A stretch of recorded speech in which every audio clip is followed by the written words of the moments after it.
Hello, नमस्कार साथियों, कैसे हैं आप सभी। आशा करता हूं कि आप सभी ठीक होंगे, मस्त होंगे, जबरदस्त होंगे तथा आप सभी अपनी प्रिपरेशन में व्यस्त होंगे।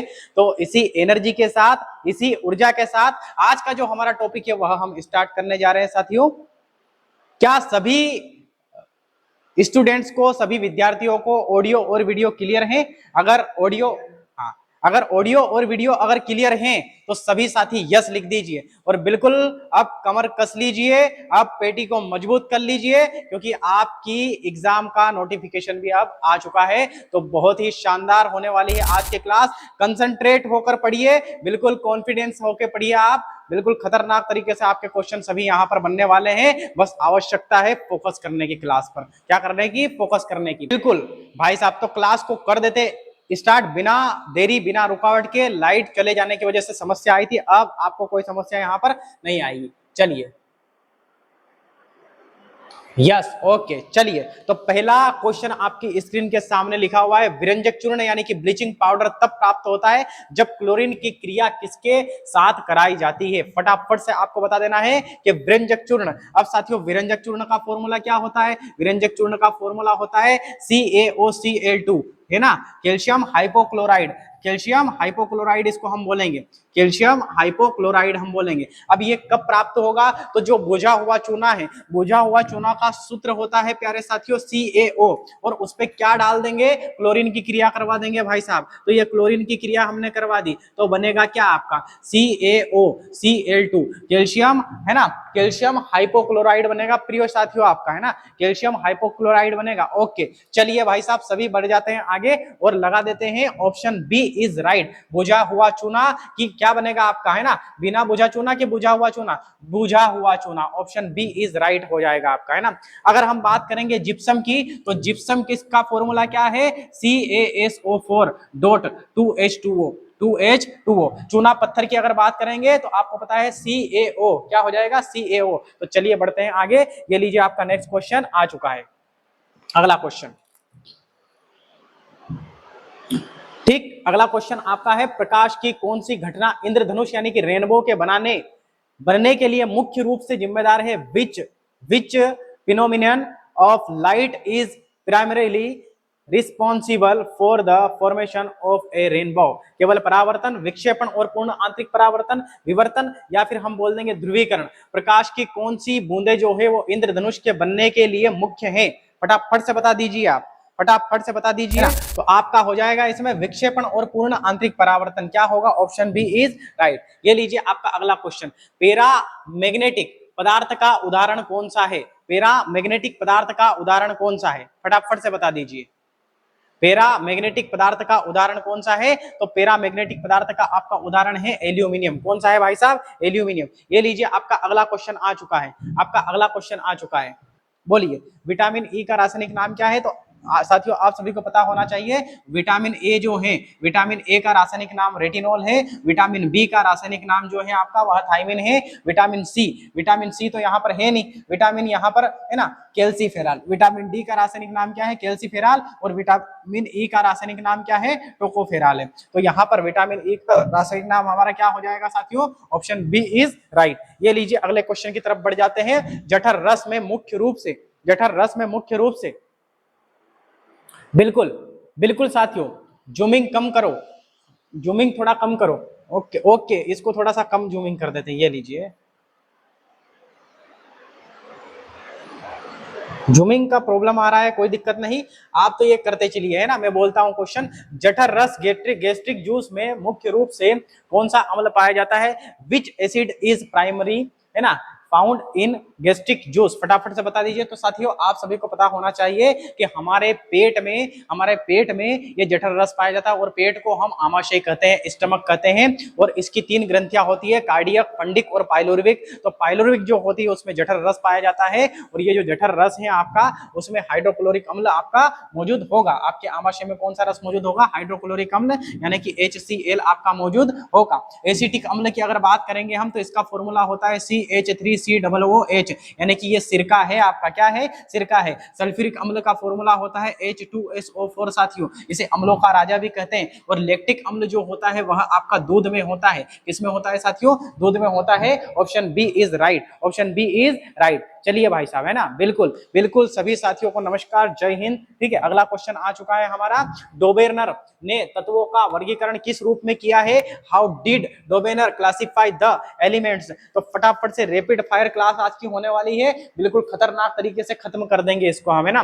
तो कौन है? त्रिक नियम दिया था डोबेर्नर साहब ने, कौन सा दिया था? त्रिक नियम। अगर अष्टक नियम की बात करेंगे तो यह न्यूलैंड ने दिया था। किसने दिया था भाई साहब? न्यूलैंड ने दिया था। आवर्त, आवर्त का मतलब पीरियड होता है और समूह का मतलब ग्रुप होता है। टोटल आवर्त सारणी में आवर्त कितने हैं? 7 है, और समूह कितने हैं? 18 हैं। लेकिन आधुनिक आवर्त सारणी के जनक जो हैं आपके, वह मोजले साहब को कहा जाता है। किसको कहा जाता है? मोजले साहब को। लेकिन पहली बार आवर्त सारणी की जो व्याख्या करने वाले व्यक्ति हैं, वह अगर जनक की बात करेंगे तो वह मेंडलीफ साहब को कहा जाएगा। मेंडलीफ साहब ने परमाणु द्रव्यमान के आधार पर बताया है, लेकिन मोजले साहब ने परमाणु क्रमांक के आधार पर आपको बताया है। चलिए सर, क्वेश्चन नहीं दिख रहे हैं, अरे थोड़ी सी प्रॉब्लम है, बाकी कल बिल्कुल सोल्व कर दी जाएगी। मैं आपको क्वेश्चन बोल दूंगा यहाँ पर, है ना। पेनिसिलिन की खोज किसने की थी? Who discovered penicillin? फटाफट से बता दीजिए, ऑप्शन आपके सामने है। अगर पेनिसिलिन की अगर हम बात करते हैं भाई साहब, तो पेनिसिलिन के टीके की जो खोज है वह अलेक्जेंडर फ्लेमिंग करते हैं। कौन करते हैं? अलेक्जेंडर फ्लेमिंग करते हैं, है ना। और अगर रेबिज के टीके की बात करते हैं हम, तो रेबिज के टीके की खोज कौन करते हैं भाई साहब? रूई पाश्चर करते हैं। रेबिज के टीके की खोज कौन करते हैं? लुई पाश्चर करते हैं। एडवर्ड जेनर जो है आपके, एडवर्ड जेनर, यह चेचक के टीके की खोज करते हैं भाई साहब। किसकी खोज करते हैं? चेचक के टीके की। आइंस्टीन जो है वह सापेक्षता का सिद्धांत देते हैं, E बराबर mc स्क्वायर। बिल्कुल आपकी क्लास रैपिड फायर होने वाली है, बहुत शानदार मजा इसमें आपको आने वाला है। चलिए चलिए बढ़ जाते हैं आगे। ओके, फ्लेमिंग साहब, बिल्कुल प्यारे साथियों, बहुत बहुत जल्दी आप आंसर दे रहे हो, फटाफट से बढ़ जाते हैं आगे। शून्य, शून्य यानी कि जीरो का अर्थ तब होता है जब बल और विस्थापन के बीच का कोण कितना डिग्री होता है? फटाफट से बता दीजिए, बिल्कुल कमेंट में आग लगा दीजिए। क्या लगा दीजिए?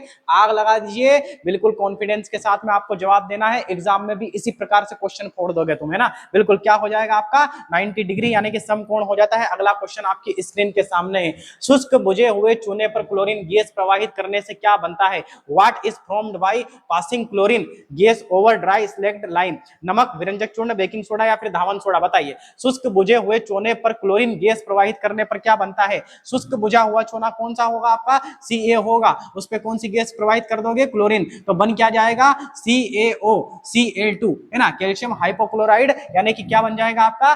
कैल्शियम हाइपोक्लोराइड आपका बन जाएगा, है ना। तो शुष्क बुझे हुए चूर्ण पर क्लोरीन गैस प्रवाहित करने से क्या बनता है? विरंजक चूर्ण। इसे क्या कहते हैं? इसे विरंजक चूर्ण भी कहते हैं। विरंजक, विरंजक, ये रंग उड़ा देता है, इसीलिए इसे विरंजक कहते हैं। ये क्या कर देता है? रंग उड़ा देता है।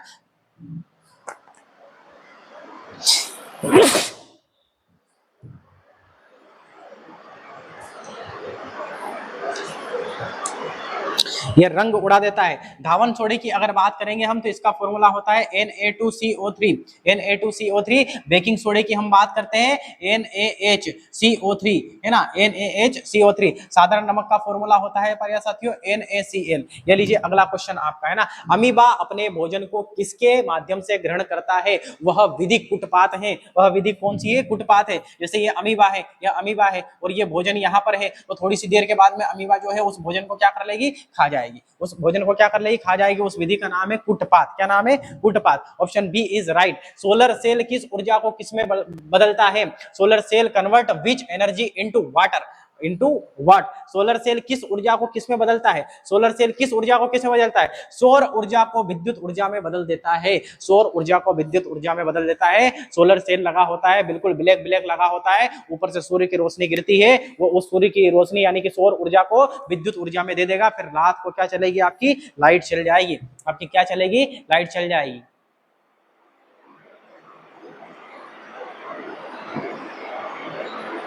ठीक, ओके ओके भाई साहब, है ना। चलिए चलिए आगे बढ़ जाते हैं। आगे बढ़ जाते हैं। ये लीजिए आपका अगला क्वेश्चन आ चुका है। इमली इमली टामारिंड में कौन सा अम्ल पाया जाता है? Which acid is found is टामारिंड?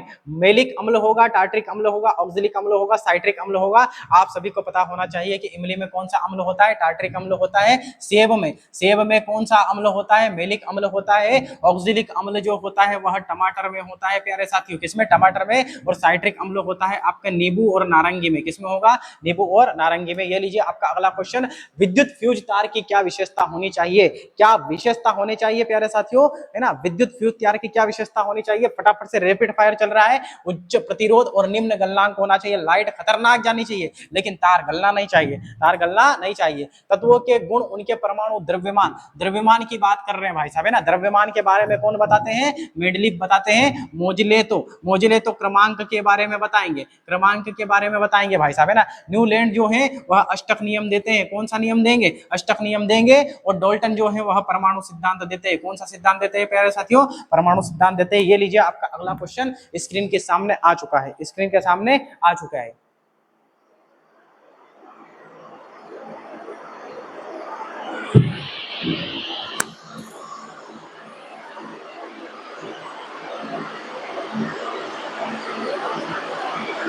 बिल्कुल आपका रिवीजन हो जाएगा, है ना? आपका रिवीजन हो जाएगा। चलिए भाई साहब, चलिए चलिए देखते हैं, ना? तो टेलीफोन, टेलीफोन का आविष्कार किसने किया? टेलीफोन का आविष्कार किसने किया? अगर हम थॉमसन की बात करेंगे तो यह बल्ब का आविष्कार करते हैं। किसका आविष्कार करते हैं? बल्ब का। अलेक्जेंडर ग्राहम बेल जो है वह टेलीफोन का आविष्कार करते हैं। न्यूटन जो है वह सिद्धांत देते हैं E बराबर mc स्क्वायर, तथा न्यूटन की गति का पहला नियम, दूसरा नियम और तीसरा नियम का सिद्धांत देते हैं। और आप सभी को पता होना चाहिए कि जो जड़त्व का नियम है उसके जो खोज करता है वह कौन है? गैलीलियो है। वह कौन है साहब? गैलीलियो है। अगला क्वेश्चन, रॉकेट प्रणोदन यानी कि रॉकेट प्रोपल्शन न्यूटन के किस नियम पर आधारित है? तो ये जो है आपके न्यूटन की गति के तीसरे नियम पर आधारित है और इसे संवेग संरक्षण का नियम भी कहते हैं। जड़त्व के नियम की अगर हम बात करेंगे तो न्यूटन की गति का पहला नियम तो न्यूटन देते हैं, लेकिन जड़त्व का जो नियम है उसे गैलीलियो साहब देते हैं। कौन देते हैं? गैलीलियो साहब देते हैं। और इसे कहते हैं कि न्यूटन की गति का पहला नियम ही जड़त्व का नियम भी है, क्योंकि वह भी, है ना, खोज कौन करते हैं? आपकी गैलीलियो साहब आपकी खोज करते हैं, है ना? और प्रथम नियम, न्यूटन की गति का प्रथम नियम अलग है, न्यूटन ने दिया। द्वितीय नियम भी न्यूटन ने दिया और तीसरा नियम भी, तीनों किसने दिए? तीसरे आपके तीनों नियम भी किसने दिए? न्यूटन ने दिए। ये लीजिए बढ़ जाते हैं आगे, आगे बढ़ जाते हैं। चूने के पानी में कार्बन डाइऑक्साइड प्रवाहित करने पर क्या होता है? क्या होता है? चूना का जो पानी है उसमें कार्बन डाइऑक्साइड गैस प्रवाहित कर दो आप, है ना? ये चूने का पानी है, इसमें प्रवाहित कर दो ये कार्बन डाइऑक्साइड गैस है, तो बन क्या जाएगा? CaCO3, कैल्शियम कार्बोनेट बनेगा। ये कैल्शियम कार्बोनेट आपका बन जाएगा। बोलिए।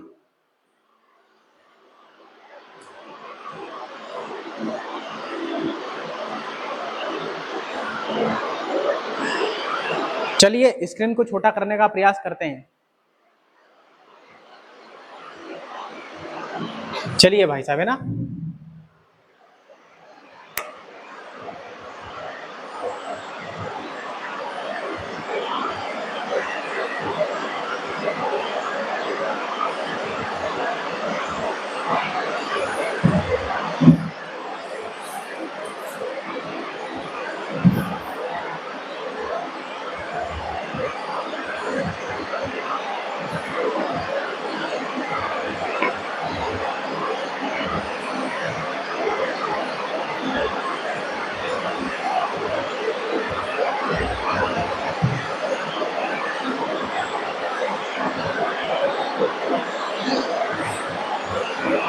चलिए अभी तो आप ऐसे ही पढ़ लीजिए, मैं क्वेश्चन बोलता हूं, बाकी कल से आपको कोई यहां पर दिक्कत नहीं आएगी। चलिए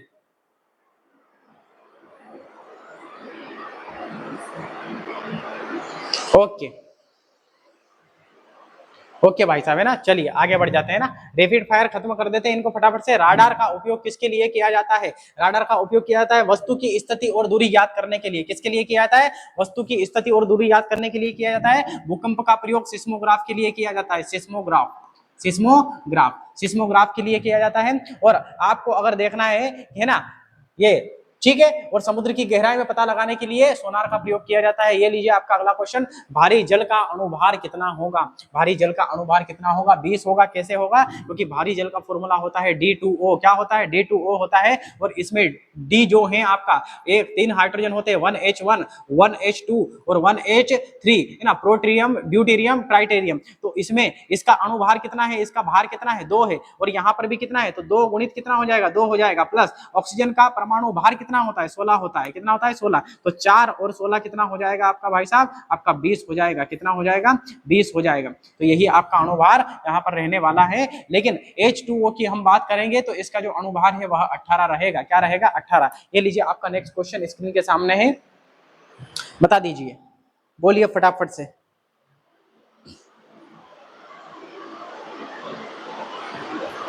ओके, ओनली आंसर। वायुमंडल में किस रंग का प्रकीर्णन सर्वाधिक होता है? अगर प्रकीर्णन की हम बात करेंगे यहाँ पर तो आपका कौन सा हो जाएगा? बैंगनी, है ना। बैंगनी रंग का प्रकीर्णन सबसे अधिक होता है। और लाल रंग का तरंग धैर्य सबसे अधिक होता है। तरंग धैर्य किसका अधिक होता है? तरंग धैर्य होता है लाल रंग का। ये लीजिए आपका अगला ऑप्शन आ चुका है। शुष्क बर्फ यानी कि ड्राई आइस का प्रयोग मुख्य रूप से किसके लिए किया जाता है? तो किसके लिए किया जाता है? फटाफट से बता दीजिए। प्रशीतन के लिए किया जाता है, कूलिंग, रेफ्रिजरेशन के लिए किया जाता है ना। ये लीजिए आपका नेक्स्ट क्वेश्चन, मनुष्य के शरीर की सबसे बड़ी हड्डी, है ना, सबसे छोटी हड्डी कहां पर पाई जाती है? तो साथियों आप सभी को पता होना चाहिए, सबसे जो बड़ी हड्डी है वो तो जांग में पाई जाती है जिसका नाम है फीमर। और सबसे छोटी हड्डी जो है वह कान में पाई जाती है जिसका नाम है स्टेप्स। कहां पर पाई जाती है? कान में। ये लीजिए आपका नेक्स्ट क्वेश्चन आ चुका है, आधुनिक आवर्त सारणी किसके द्वारा दी गई है? आधुनिक आवर्त सारणी के बारे में बताया है मोजले साहब ने। मोजले साहब ने कहा है कि आधुनिक आवर्त सारणी को क्रमांक के आधार पर निर्धारित किया जाता है ना।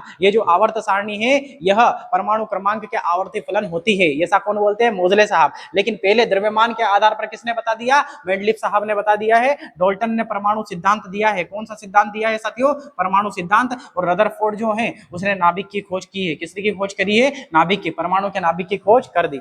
ये लीजिए आपका नेक्स्ट क्वेश्चन, किस ताप पर पानी का घनत्व अधिकतम होता है? 4 डिग्री सेल्सियस पर होता है साथियों। कितने डिग्री सेल्सियस पर होता है? 4 डिग्री सेल्सियस। अगर यहाँ पर देखेंगे हम तो 0 डिग्री सेल्सियस पर पानी जो है वह बर्फ बदल जाता है, वह बर्फ बन जाता है। 4 डिग्री सेल्सियस पर घनत्व अधिकतम होता है। घनत्व अधिकतम का मतलब है पानी के अणु पास पास आने लगेंगे, 15 डिग्री सेल्सियस जो है वह पृथ्वी की सतह का तापमान है, और 27 डिग्री सेल्सियस जो है वह कमरे का तापमान है साथियों। 27 डिग्री सेल्सियस, 37 डिग्री सेल्सियस जो है वह मानव का तापमान है, मनुष्य का तापमान है साथियों। 39 डिग्री सेल्सियस पर आपको क्या आ जाएगी? बुखार आ जाएगी। क्या आ जाएगी साथियों? बुखार आ जाएगी। और 100 डिग्री सेल्सियस पर जल क्या करता है? जल उबलता है साथियों। क्या हो जाता है? उबलता है। जल उबलता है आपका, है ना। तो आपको ये करना है। ये लीजिए आपका नेक्स्ट क्वेश्चन आ चुका है, गुब्बारे में कौन सी गैस भरी जाती है? गुब्बारे में कौन सी गैस भरी जाती है? ठीक है, गुब्बारे में कौन सी गैस भरी जाती है प्यारे साथियों? गुब्बारे में आपकी हीलियम गैस भरी जाती है। कौन सी भरी जाती है? Helium gas. नाइट्रोजन जो होती है वह 78% वायुमंडल में पाई जाती है। ऑक्सीजन जो है वह आग लगाने वाली गैस है, चट्टानों में से निकलती है। कार्बन डाइऑक्साइड जो गैस है उसे CO2 कहते हैं। अपन क्या कहते हैं? CO2। ठोस बर्फ में भी ये काम आती है। और ब्रह्मांड की अगर पूछे कि ब्रह्मांड में सबसे ज्यादा गैस कौन सी पाई जाती है, तो हाइड्रोजन पाई जाती है। टोटल 75% पाई जाती है प्यारे साथियों, है ना। ये लीजिए आपका नेक्स्ट क्वेश्चन आ चुका है गुब्बारों में, है ना। ये तो हो चुका है खत्म। अगला क्वेश्चन आपका है ना, एलपीजी का मुख्य घटक क्या है? एलपीजी का मुख्य घटक कौन सा है? ब्यूटेन और प्रोपेन है। ब्यूटेन और प्रोपेन है। आप सभी को बताया था, कार्बन अगर 1 होगा तो उसे हम मीथेन कहेंगे, कार्बन अगर 2 होगा तो उसे हम एथेन कहेंगे, कार्बन अगर 3 होगा तो उसे प्रोपेन कहेंगे, और कार्बन अगर 4 होगा प्यारे साथियों तो उसे ब्यूटेन कहेंगे। क्या कहेंगे? ब्यूटेन। इन दोनों से का प्रयोग जो है ना एलपीजी में होता है। और केवल ब्यूटेन गैस जो है आपकी ब्यूटेन, उस ब्यूटेन गैस का प्रयोग जो है वो लाइटर में किया जाता है प्यारे साथियों। किसमें किया जाता है?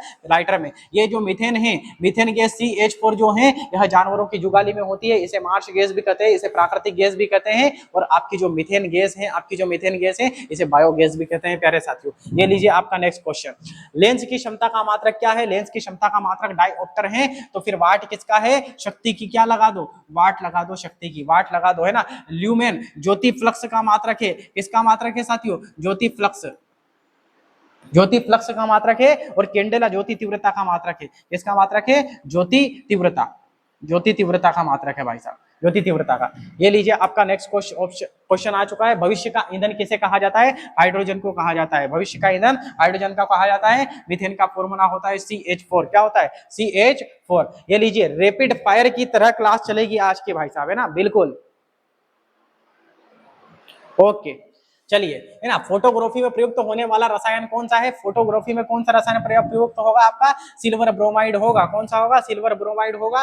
फिटकरी का फॉर्मूला क्या है? K2SO4 Al2SO4 का होल थ्राइस और आपका चॉइस H2O। कितना होगा? Choice H2O। ये लीजिए अगला, आगे बढ़ जाते हैं। वायुमंडल में सर्वाधिक मात्रा में पाई जाने वाली गैस कौन सी है भाई साहब? नाइट्रोजन है ना, बिल्कुल आग लगा दो, है ना, 78% है। ऑक्सीजन कितनी है? 21% है। ऑक्सीजन कितनी है? 21% है। कार्बन डाइऑक्साइड 0.036% है और आपकी आर्गन 0.93% है। ठीक है, चलिए आगे बढ़ जाते हैं। ये लीजिए आपका अगला क्वेश्चन आ चुका है आपका 31। स्टेनलेस स्टील में लोहे के साथ क्या मिलाया जाता है? आप सभी को पता होना चाहिए कि ये क्रोमियम 24 है आपके पास में, है ना, क्रोमियम 24 है और आयरन 26 होता है आपका, और आपका निकल 28 होता है। निकल क्या होता है? 28। अगर इन तीनों तत्वों को मिलाएंगे तो बनेगा स्टेनलेस स्टील। तो ये बोल रहे हैं कि स्टेनलेस स्टील में लोहे के साथ क्या मिलाया जाता है? क्रोमियम और निकल। क्रोमियम और निकल मिलाया जाता है। ये लीजिए अगला बढ़ जाता है आगे। पृथ्वी का पलायन वेग कितना होना चाहिए प्यारे साथियों? पृथ्वी का पलायन वेग होना चाहिए 11.2 किलोमीटर पर सेकेंड, है ना, किलोमीटर पर सेकेंड। और गुरुत्वीय त्वरण का मान होता है 9.8 मीटर पर सेकेंड का स्क्वायर। ये गुरुत्वीय त्वरण का मान होता है आपका, है ना। पृथ्वी को छोड़ने के लिए 11.2 किलोमीटर पर सेकेंड की रफ्तार से आपको उड़ना पड़ेगा। चलिए ये लीजिए आपका अगला क्वेश्चन। पेंसिल की लीड बनाने में किसका प्रयोग किया जाता है? ग्रेफाइट का। ग्रेफाइट जो है ये बहुत बदतमीज होता है, अधातु होते हुए भी इसमें करंट जाता है, अधातु होते हुए भी इसमें करंट जाता है। चलिए, ओजोन परत वायुमंडल की किस परत में स्थित है? किस परत में स्थित है? समताप मंडल में स्थित है। समताप मंडल में हमारे वायुमंडल में टोटल 5 परत हैं जिसमें हम रहते हैं, इसे शोभ मंडल कहते हैं। उसके बाद में फिर जिसमें हेलीकॉप्टर और हवाई जहाज उड़ते हैं उसे समताप मंडल कहते हैं। एक मध्य मंडल है, एक आयन मंडल है, एक बाह्य मंडल है। आयन मंडल में सैटेलाइट लगाया जाता है, उसके बाद में बाह्य मंडल आ जाता है ना। तो शोभ मंडल, समताप मंडल, मध्य मंडल, आयन मंडल, बाह्य मंडल, 5 परत आपकी है। ये लीजिए आगे बढ़ जाते हैं, है ना। मार्स गैस, है ना, किसे कहते हैं? आप सभी को पता होना चाहिए कि जो आपका मिथेन है, जिसे हम कहते हैं CH4। क्या है? CH4। इसे हम कहते हैं मिथेन। ये जो मिथेन है इसे बायोगैस भी कहा जाता है और इसे ये दलदली क्षेत्र में भी पाई जाती है। इसलिए दलदली क्षेत्र को इंग्लिश में दलदल को बोलते हैं मार्श, और इसीलिए दलदली क्षेत्र को ही क्या बोलते हैं? दलदली को बोलते हैं मार्श, और इसीलिए मिथेन को भी क्या बोलते हैं? मार्स गैस बोलते हैं। तो ये आपकी मिथेन आ चुकी है। इसमें कार्बन की संख्या 1 है ना। ब्यूटेन ये लाइटर में होता है। कहां पर होता है प्यारे साथियों? लाइटर में होता है आपका। प्रोपेन और ब्यूटेन दोनों को अगर मिला देंगे तो एलपीजी गैस में होंगे, इसमें होंगे, एलपीजी गैस में होंगे। ये लीजिए आपका अगला क्वेश्चन। हंसाने वाली गैस का नाम क्या है? लॉगिंग गैस कौन सी है? फॉर्मूला, टाइपराइटर पागल हो चुका है भाई साहब, N2O, नाइट्रस ऑक्साइड। क्या है? Nitrous oxide. बिल्कुल आपको कोई दिक्कत नहीं आएगी, जब तक मैं हूं तब तक कोई दिक्कत नहीं आएगी। और बिल्कुल कल की क्लास भी बहुत शानदार आपकी होने वाली है। चलिए भाई साहब आगे बढ़ जाते हैं। ये लीजिए आपका क्वेश्चन। विटामिन सी की कमी से कौन सा रोग हो जाता है? स्कर्वी हो जाता है। विटामिन डी की कमी से कौन सा होगा? रिकेट्स। विटामिन बी की कमी से कौन सा होगा? रिकेट्स होगा। और विटामिन ए की कमी से कौन सा हो जाएगा? रतौंधी हो जाएगा। ये लीजिए आपका अगला क्वेश्चन। भारी जल का सूत्र क्या है? भारी जल का फॉर्मूला है D2O और इसका अणुभार होता है आपका 20। और यह परमाणु बम में मंदक के रूप में प्रयोग किया जाता है। किसके रूप में? मंदक के रूप में। ये लीजिए आपका अगला क्वेश्चन। चींटी के डंक में कौन सा अम्ल होगा? चींटी के डंक में फार्मिक अम्ल होगा। इसका फॉर्मूला होता है HCOOH, है ना।